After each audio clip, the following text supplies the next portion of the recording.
What's up? We got a little bit of a fight card recap. The PBC card last night, Fundora and Ocampo. Let's get to the main event first. It was a pretty good fight considering everything. It wasn't one of those fights that I was like looking forward to, but Ocampo did, better than I thought he would do. And I thought Fundora, he clearly won, don't get me wrong. But I guess he didn't look as dominant as I thought he would. I wonder if people regard Fundora as a legitimate contender, or they just look at him as like a gimmick. I'm kind of in the camp that thinks of him more as a gimmick. I know he's 6'5" and all that, but he doesn't use his height and reach that well. He prefers to slug on the inside, and he doesn't have that much power. I think he takes too many chances as well. I don't think he's a legitimate threat to Charlo, and I don't think he's a legitimate guy at 154. Maybe when Charlo moves up, they'll, get some kind of vacant title for him or something. But he kind of reminds me of Jarrett Hurd a few years ago, where they're big guys, but they prefer to fight on the inside. But I think even Hurd was better than this. I think Hurd was bigger and stronger and more powerful. I'm not a huge Fundora believer. I'm not a huge believer in him. I don't think he's top tier. I think he's more of a gimmick.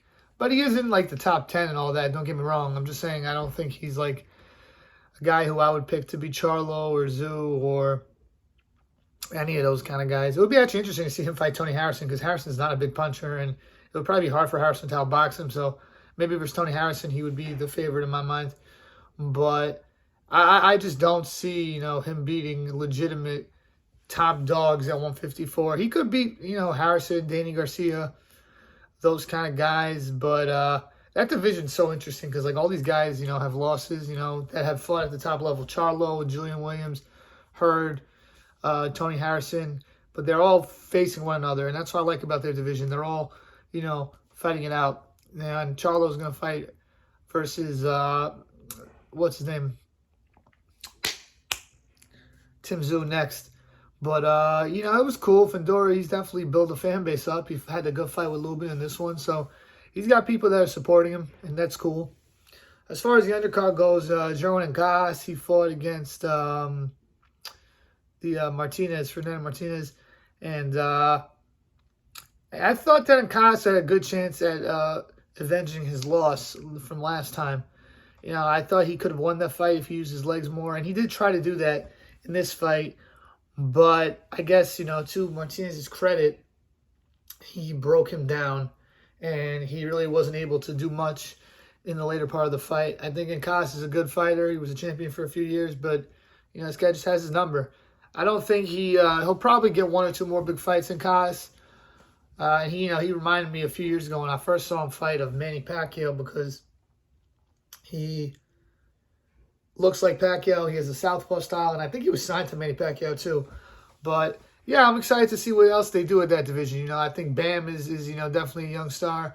He could probably fight one of these guys going down the line, or someone like Gonzalez or whatever. It's interesting to see what there was, but I just wasn't a huge fan of this whole card to begin with. I mean, I feel like usually main event cards usually have a bigger names and stuff than that, but whatever, it's still boxing, it's still cool.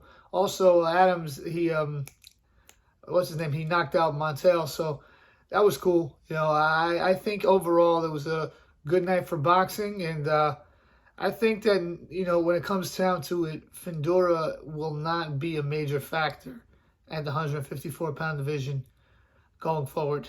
Please let me know what you think. Like, share, comment, and subscribe. Peace.